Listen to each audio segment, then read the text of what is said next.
Mi hermano me prohibió asistir a la cena de Año Nuevo durante años, y mis padres lo apoyaron. Pero en su entrevista de trabajo, HH me señaló y dijo, este es nuestro CEO. Al voltear, se puso pálido. Mi nombre es Isabella Ramírez. Tengo 31 años. Y anoche, vi la vida de mi hermano menor detonar sobre una mesa de cristal en una sala de conferencias con mi nombre en la puerta. Hace 3 años, él les dijo a mis padres que si yo aparecía en la cena de Año Nuevo, él no entraría por la puerta principal. Lo eligieron a él. Lo eligieron a él cada año después de eso. Sin un asiento para mí. Sin un plato con mi nombre. Solo un mensaje de texto grupal cuidadosamente redactado sobre mantener la paz mientras yo comía comida para llevar sola y pretendía que no me arrancaba algo del pecho. Lo que no sabían era que mientras ellos se pasaban el champán y brindaban por su brillante futuro, yo estaba construyendo algo más grande de lo que cualquiera de ellos jamás imaginó. Trabajé en silencio, firmé papeles en silencio, moví capital en silencio hasta que un día, la chica que trabaja demasiado se convirtió en la mujer cuya firma decide a quién se contrata y quien nunca obtiene una segunda entrevista. Esta mañana, mi hermano entró en la sede de mi empresa para la entrevista más importante de su vida, con la misma arrogancia que solía tener cuando me decía que no había suficiente espacio para los dos en la mesa. Pensó que yo era solo otra gerente sentada en el panel. Entonces, Recursos Humanos se volvió hacia mí, sonrió y le dijo, antes de comenzar, me gustaría que conozcas a nuestra CEO. Él se giró, nuestras miradas se encontraron, y por primera vez en mi vida, su rostro se puso absolutamente pálido. Si les preguntas a mis padres cómo empezó todo esto, te dirán que fue un malentendido.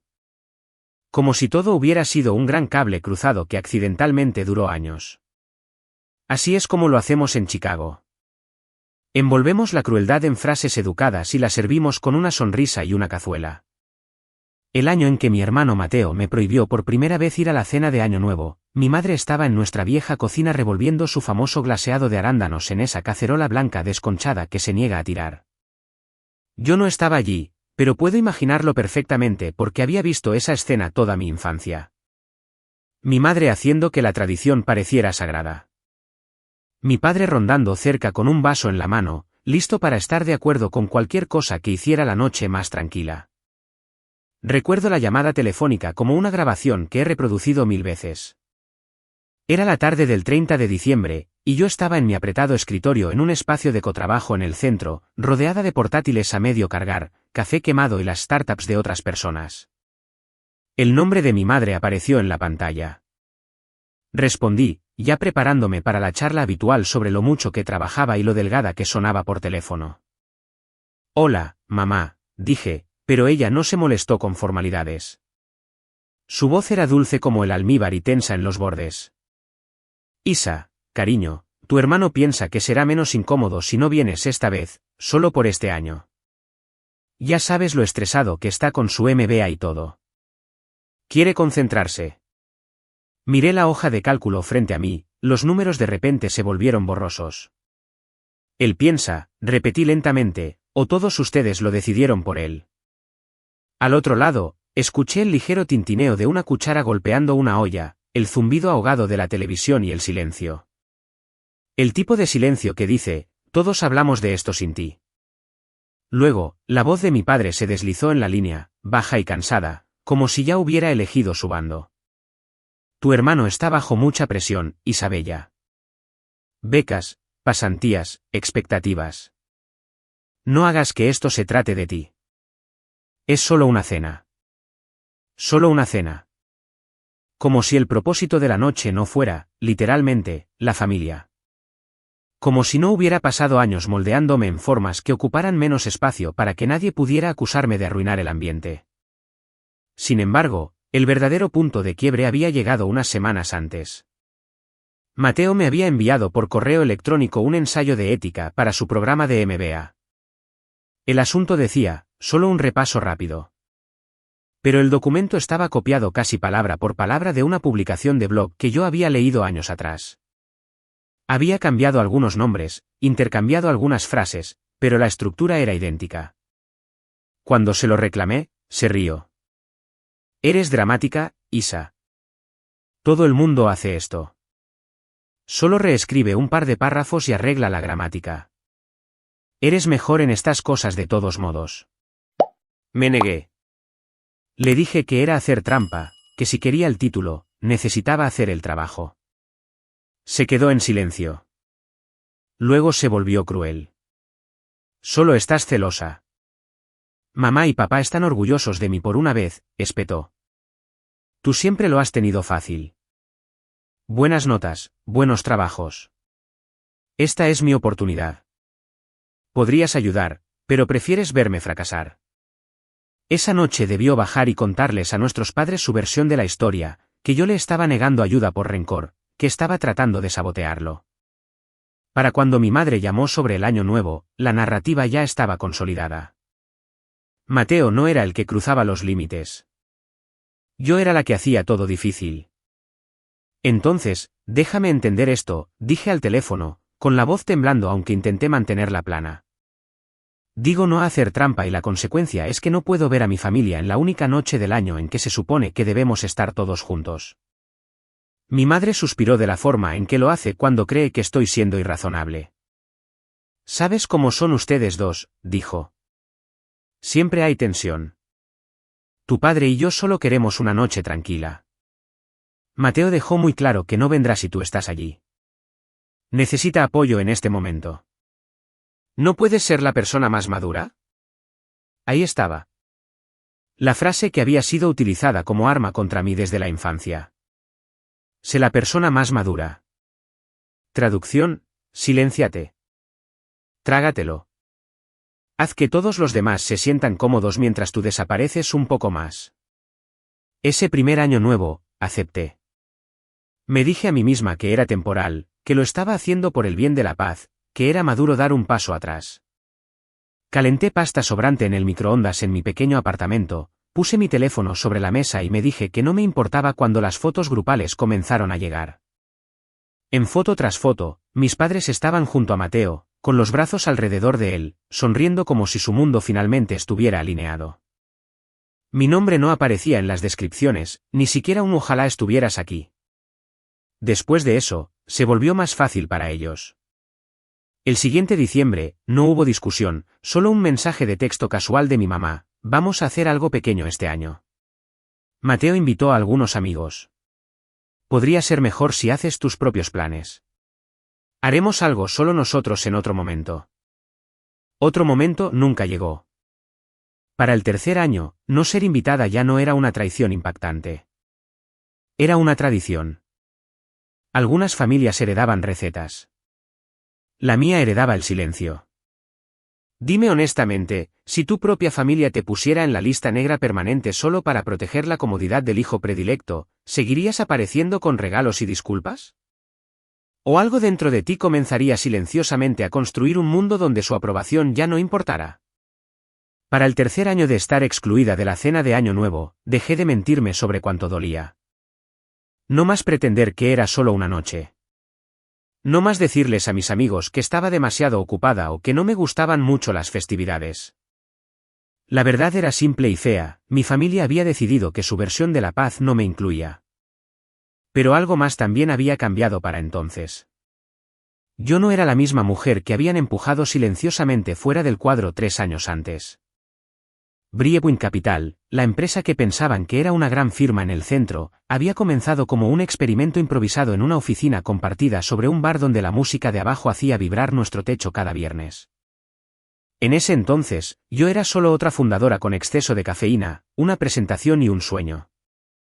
Dormía en los sofás de mis amigos, usaba el mismo blazer para cada reunión de presentación y aprendí a decir estamos en etapa pre-ingresos, pero creciendo rápido con una cara seria.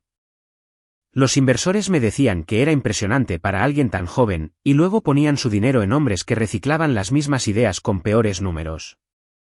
Aprendí a escuchar un no sin creerlo.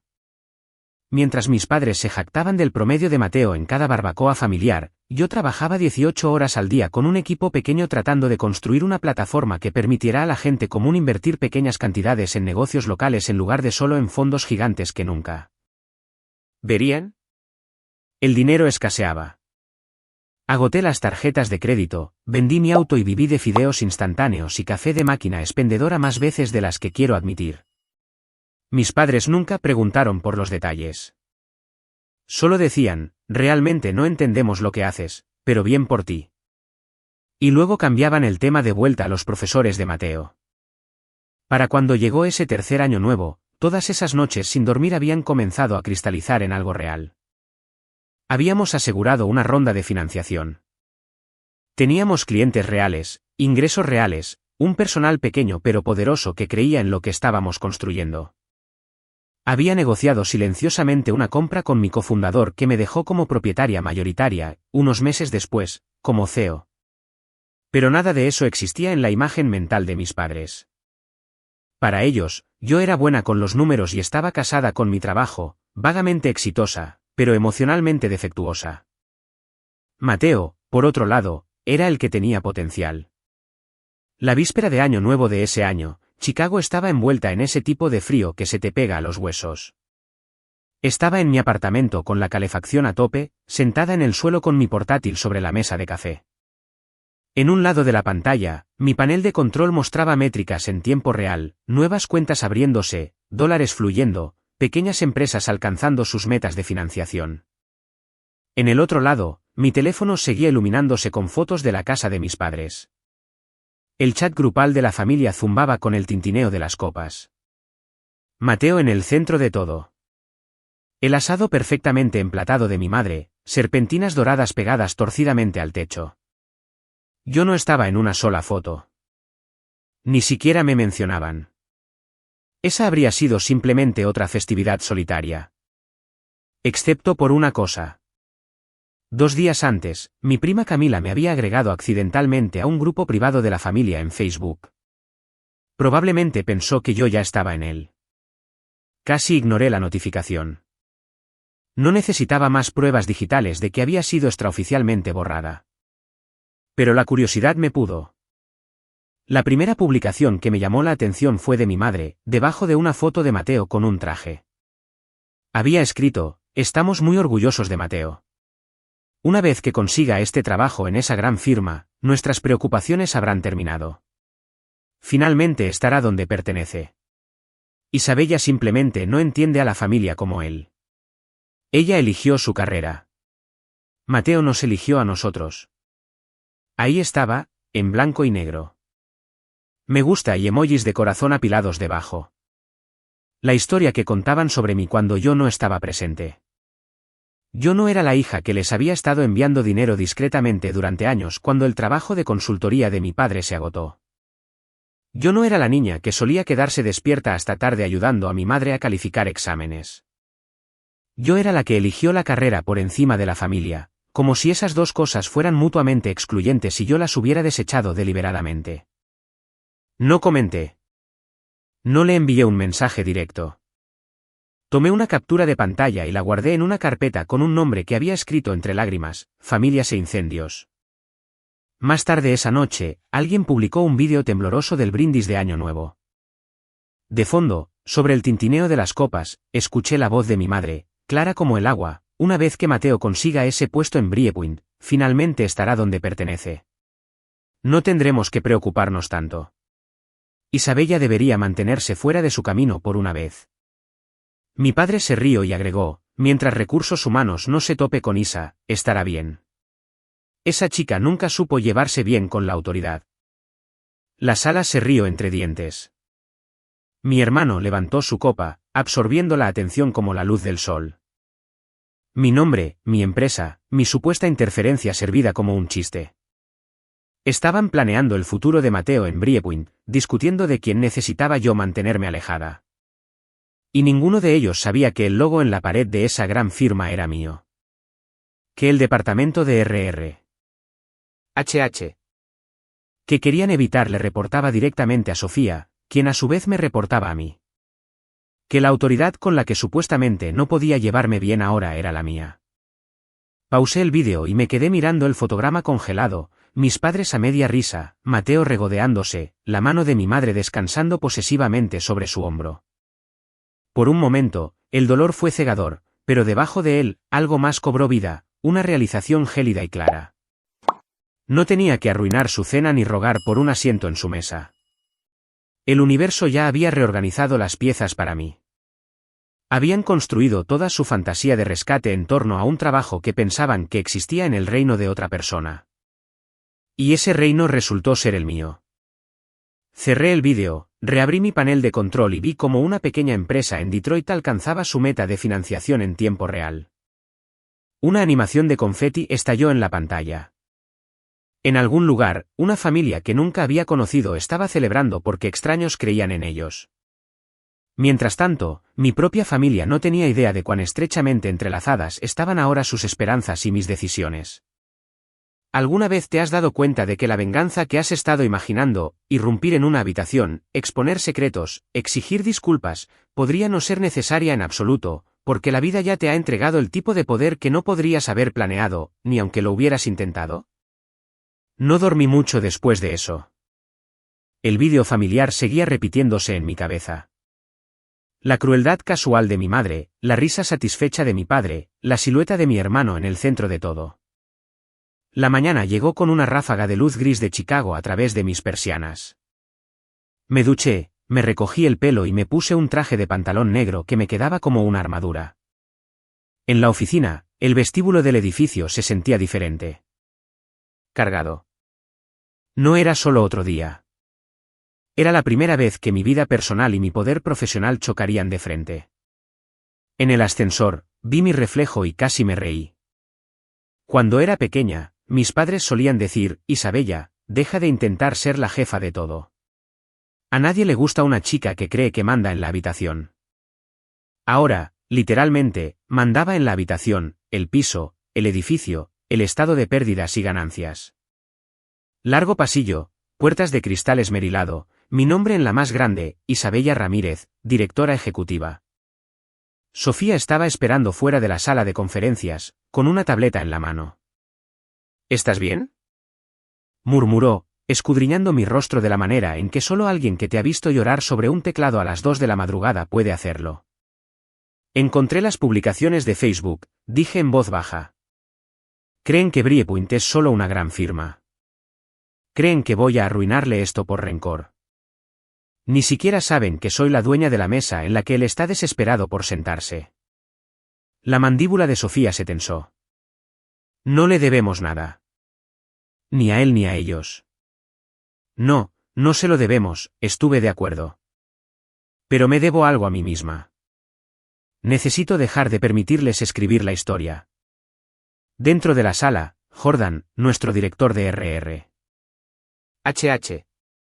Estaba organizando los paquetes de la entrevista. Jordan levantó la vista y me dio un asentimiento cómplice. Ya habíamos hablado. Sabía que este candidato era mi hermano.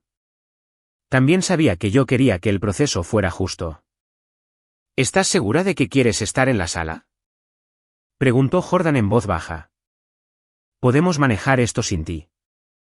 No, dije. Él ha estado tomando decisiones sobre dónde se me permite existir durante años. Esta vez, yo decido si él pertenece aquí. Unos minutos antes de la entrevista, mi teléfono vibró. Un mensaje de mi madre. Buenas vibras para Mateo hoy. Esto significa mucho para nosotros. Quizás si las cosas van bien, podamos estar todos juntos de nuevo el próximo año nuevo. No lo hagas incómodo, por favor. Ningún reconocimiento de que yo era la que tenía el poder aquí. Solo otra instrucción de no avergonzar a la familia. Mi pulgar se cernió sobre la pantalla. Luego bloqueé el teléfono, lo deslicé boca abajo y tomé mi asiento a la cabeza de la mesa. Cuando Mateo entró, no me miró a mí primero. Miró a Jordan, a los otros gerentes, al elegante logo en la pared. Se veía emocionado, listo para encantar. Para él, yo era solo su hermana mayor que trabajaba demasiado y se ponía demasiado intensa con las reglas. No tenía ni idea. Antes de comenzar, dijo Jordan, volviéndose hacia mí, con su voz clara y profesional, me gustaría presentarte a alguien. Mateo, esta es nuestra CEO, Isabella Ramírez. La cabeza de Mateo giró bruscamente en mi dirección, nuestras miradas se cruzaron, su sonrisa se quebró y luego desapareció. Si alguna vez has visto a alguien darse cuenta en tiempo real de que la persona que despreciaron es la que tiene su destino en sus manos, conoces esa mirada, terror, confusión y, debajo, el primer destello de vergüenza. ¿Tú eres la CEO? Tartamudeó Mateo, su voz de repente más pequeña de lo que la había oído desde que éramos niños. ¿Desde cuándo? La pregunta quedó flotando en el aire, poco profesional y profundamente personal. Mantuve mi tono uniforme. Oficialmente, desde hace un año. Extraoficialmente, he estado construyendo esta empresa durante mucho más tiempo. Jordan carraspeó, guiándonos suavemente de vuelta al tema. Como mencionamos en nuestro correo electrónico, Mateo, esta es una entrevista de panel. Estaremos evaluando tu idoneidad para un puesto de gerente de operaciones estratégicas. ¿Comenzamos? Él asintió, pero la arrogancia había desaparecido. El hermano que una vez me dijo que yo era demasiado para llevar a las reuniones familiares ahora se sentaba frente a mí, con las manos tan apretadas que sus nudillos estaban blancos. Al principio, me quedé en silencio, dejando que los demás dirigieran. Un gerente le preguntó sobre un momento en que tuvo que gestionar un equipo con un plazo ajustado. Otro sondeó su comprensión de nuestro producto. Sus respuestas eran pulidas pero superficiales. Palabras de moda de un libro de texto, suavizadas con encanto. Podrían haber funcionado con otra persona. Conmigo no funcionaron. Había visto esos mismos trucos en la mesa de la cocina de mis padres. ¿Puedes describirnos una situación, dije finalmente, en la que tuviste que elegir entre proteger tu propia comodidad y hacer lo que era éticamente correcto para el grupo? Sus ojos se encontraron con los míos, un destello de reconocimiento. Ambos sabíamos exactamente a qué me refería, aunque nadie más lo supiera. El ensayo de ética, el ultimátum de Año Nuevo. Yo. Siempre trato de hacer lo mejor para el equipo, murmuró. A veces eso significa tomar decisiones difíciles. ¿Incluso si esa decisión hiere a alguien? Presioné. Jordan me lanzó una mirada rápida. Cuidado. Suavice mi tono lo justo. Ponemos mucho poder en este rol. Necesitamos saber cómo lo usas. Mateo tragó saliva. A veces la gente simplemente no encaja, soltó. No puedes dejar que una persona arruine el ambiente para todos los demás. Esa palabra, ambiente, me subió la presión arterial. Eso es lo que mi madre me había enviado en un mensaje el primer año que me excluyeron. Sabes cómo son tus humores, Isa. Solo queremos una noche tranquila. Interesante, dije. ¿Y si la persona que estás excluyendo en realidad está contribuyendo más que nadie, trabajando más horas, asumiendo más responsabilidad, aún así la apartas para mantener a todos los demás cómodos? Silencio. Uno de los otros gerentes intervino con una pregunta de seguimiento sobre la resolución de conflictos, ajeno a la mina terrestre sobre la que estábamos bailando. Mateo divagó, hablando en círculos sobre mantener la cultura. Cuanto más hablaba, más claro se hacía. Nunca había aprendido a separar la aprobación de nuestros padres de su sentido del bien y del mal. Finalmente, Jordan pasó una página. Última pregunta de mi parte, dijo. ¿Por qué Briepoint? ¿Por qué este puesto? Mateo se enderezó en su silla, como si esta fuera la respuesta que había ensayado en el espejo. Honestamente, dijo, mi familia cuenta conmigo. Mis padres han sacrificado mucho. Están preocupados por el dinero. Si consigo este puesto aquí, lo cambia todo para ellos. Y he oído que esta empresa es donde va la gente cuando quiere trabajar con los mejores. Me miró, un rápido y desesperado movimiento de sus ojos. Y conozco a alguien que ya trabaja aquí, así que pensé que sería una buena opción. Ahí estaba. No un quiero crecer, no un he hecho el trabajo, sino un mi familia necesita que yo gane. Ningún reconocimiento de que yo les había estado enviando dinero discretamente para cubrir facturas médicas y pagos de la hipoteca durante años. Ellos pensaban que el salvavidas provenía de algún bono que mi padre recibió hace años. Yo les había dejado creer eso. No más. Gracias, Mateo, dije, cerrando mi cuaderno.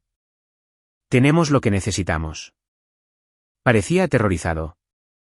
Espera, soltó. Solo dime. ¿Lo arruiné por todo esto? Su mano se agitó entre nosotros. ¿Por lo de la familia? Jordan intervino con suavidad. Estaremos evaluando tu candidatura en base a tus habilidades, experiencia y alineación con nuestros valores, como hacemos con cada candidato. Mantuve su mirada. Y nuestros valores, agregué, no son negociables. ¿Alguna vez has querido venganza y justicia al mismo tiempo y te has dado cuenta de que podrían no ser lo mismo? No esperó el correo electrónico oficial. Por supuesto que no 2 horas después de la entrevista, hubo un golpe seco en la puerta de mi apartamento. Sabía que era él incluso antes de mirar por la mirilla. Mateo estaba en el pasillo, con la corbata aflojada, el pelo revuelto de haberse pasado los dedos por él 100 veces. Su habitual postura segura había desaparecido. Parecía más joven, más pequeño. ¿Podemos hablar?, preguntó. Por primera vez en años, sonaba como si me estuviera pidiendo algo en lugar de decirme lo que debía hacer. Lo dejé entrar. Paseó por mi sala de estar como si fuera una jaula. Me tendiste una trampa, soltó. Sabías que era tu empresa y no dijiste nada. La oferta de trabajo era pública, respondí con calma. Aplicaste por tu cuenta. Fuiste recomendado a través de un reclutador. Me recusé de las primeras etapas. HH. Insistió en que estuviera en la sala al final porque, bueno. Hice un gesto a mi alrededor. Este es mi barco. Podrías habérmelo dicho. Gritó. Todas esas cenas, mamá y papá hablando de cómo este trabajo nos salvaría, de cómo solo tenías que no arruinarlo, y no dijiste nada. Mi mandíbula se tensó. ¿Te refieres a las cenas a las que no fui invitada? ¿Esas cenas? Se estremeció por un segundo. La culpa atravesó su ira. Eso fue diferente, murmuró. Solo intentábamos mantener las cosas en calma. Caminé hacia la estantería, saqué mi portátil y abrí la carpeta que había etiquetado en un momento de debilidad, familias e incendios. La captura de pantalla de la publicación de mi madre en Facebook. El vídeo del brindis de Año Nuevo. Giré la pantalla hacia él y le di al play. Allí estábamos, nuestros padres de fondo, mi madre entusiasmada con su futuro en Briepuint, mi padre diciéndole a la sala que yo debería mantenerme fuera de su camino. Mi propio nombre lanzado como una amenaza. Mateo observó, el color se desvanecía de su rostro. No querían decir. Querían decir cada palabra, interrumpí. Cuando les dijiste que era o tú o yo en Año Nuevo, te eligieron a ti. Cuando necesitabas que te escribieran un ensayo de ética, te dijeron que yo era egoísta por decir que no y ahora, cuando decidiste que este trabajo lo arreglaría todo, asumieron que yo era la que podría arruinarlo. La única constante en cada versión de su historia es que yo soy el problema. Se hundió en el sofá, con la cabeza entre las manos. Pensé que solo eras dramática, admitió. Mamá dijo que siempre tergiversas las cosas para hacerte la víctima. Papá dijo que no entendías cuánta presión tengo. Dijeron que estarías bien porque siempre caes de pie. Dejé que eso resonara. No se equivocaban en que yo caía de pie, pero nunca preguntaron cuántos huesos me había roto en la caída. ¿Por qué nunca me dijiste que eras la CEO? Susurró. ¿Por qué mantenerlo en secreto? Porque cuando intenté decirte que me estaba ahogando, me dijiste que no arruinara el ambiente, dije en voz baja. Porque la última vez que intenté compartir un éxito, pusiste los ojos en blanco y dijiste, ya entendimos, Isabella. ¿Amas tu trabajo? Era más fácil permanecer pequeña en tu mundo que seguir encogiéndome para caber en esa mesa. Se quedó mirando el vídeo pausado, a nuestros padres brindando por él con el nombre de mi empresa en sus labios. ¿Vas a arruinar mis posibilidades?, preguntó finalmente. ¿Es esta tu forma de vengarte de mí? Era la pregunta que flotaba entre nosotros desde el momento en que entró. ¿Estaba yo aquí como su hermana o como su juez? No, dije. No voy a sabotearte. Pero tampoco voy a mentir por ti. Me senté frente a él, firme. No estabas preparado. Te apoyaste en tu encanto y en las expectativas de nuestros padres. Hablaste de lo que este trabajo haría por ellos, no de lo que has hecho por ti mismo. Esa no es la decisión de un CEO. Es la de un niño. Tragó saliva con fuerza. Entonces, ¿eso es todo? ¿Simplemente pierdo? A veces perder es lo único que te obliga a crecer, respondí. Esto es lo que haré. Le diré a RR. HH. La verdad. Que tienes potencial, pero no estás listo para el puesto al que aplicaste. Sí, y solo sí, estás dispuesto a empezar más abajo, a aprender de verdad y a dejar de esperar atajos, te apoyaré para un puesto junior. Sin garantías, sin trato especial. Responderás a un gerente que no soy yo. Te ganarás cada centímetro. Parecía atónito. Eso se siente como un castigo. No es un castigo, dije. Es la realidad. Por primera vez en tu vida, estarías de pie por ti mismo, no sobre las historias de nuestros padres. Estuvo en silencio durante mucho tiempo. ¿Y qué hay de Año Nuevo? Preguntó finalmente, con voz débil. ¿Alguna vez quieres volver? Pensé en los mensajes de mi madre, en la risa de mi padre, en la silla vacía que nunca prepararon para mí. Quiero una familia que no requiera que yo desaparezca para mantener la paz, dije. Si tú y ellos no pueden ofrecer eso, entonces mi respuesta es no. ¿Alguna vez te has dado cuenta de que la venganza que realmente necesitabas no era verlos sufrir, sino finalmente negarte a sufrir por ellos? 6 meses después, el vestíbulo de Briepuint se veía diferente de nuevo. Nuestro logo era más grande. Nuestra plantilla se había duplicado. El anuncio de nuestra ronda de financiación Serie C acababa de hacerse público, junto con un brillante perfil sobre la mujer que está rediseñando silenciosamente la inversión cotidiana. Mi rostro estaba en la portada. El artículo mencionaba mi compleja relación con el riesgo, pero no mencionaba haber estado sentada sola en Año Nuevo mientras mi familia brindaba por el futuro de mi hermano a mis expensas. Mateo aceptó el puesto junior. Para su crédito, no renunció cuando se dio cuenta de que el trabajo no era glamoroso. Hojas de cálculo, noches largas, recibir un no de personas a las que no les importaba que él fuera el hijo predilecto de los Ramírez. Le reportaba a una gerente que era justa pero firme. Sofía me mantenía al día a grandes rasgos. Es terco, dijo una vez, pero está aprendiendo. Por primera vez, cuando algo sale mal, no culpa inmediatamente a otra persona. Mis padres, por otro lado, no se adaptaron con elegancia. Cuando Mateo les dijo que no había conseguido el puesto de gerente, mi madre me llamó furiosa. ¿Cómo pudiste humillar a tu propio hermano de esa manera? Exigió. ¿Sabes cómo se vio ante todos cuando no consiguió el puesto? Por un momento, el viejo instinto se encendió. Explicar, justificar, disculparme. Luego recordé la silla vacía, las capturas de pantalla, la forma en que mi nombre había sido un chiste en ese vídeo de Año Nuevo. Mamá, dije con calma, Mateo no consiguió un trabajo para el que no estaba calificado. Si consiguió un trabajo que le permitirá crecer si elige hacerlo. Eso no es humillación. Es misericordia. Somos familia, espetó. La familia se ayuda mutuamente. La familia no prohíbe a una hija ir a cenar por decir no a hacer trampa, respondí. La familia no habla de ella como si fuera un problema a evitar mientras planean la carrera de su hijo en una empresa que ella construyó. Tú ayudaste a Mateo. Nunca me ofreciste ayuda a mí. Silencio, luego, muy suavemente. No pensamos que la necesitaras. Ese fue su error, dije. Y han estado pagando por ello desde entonces, lo admitan o no. El siguiente Año Nuevo, me invitaron. Un mensaje de texto grupal como siempre. Significaría mucho si pudiéramos estar todos juntos de nuevo. Borrón y cuenta nueva. Miré el mensaje durante mucho tiempo. Pensé en la niña que rogaba por ser incluida, que se retorcía en nudos para ser menos intensa, más fácil, más pequeña.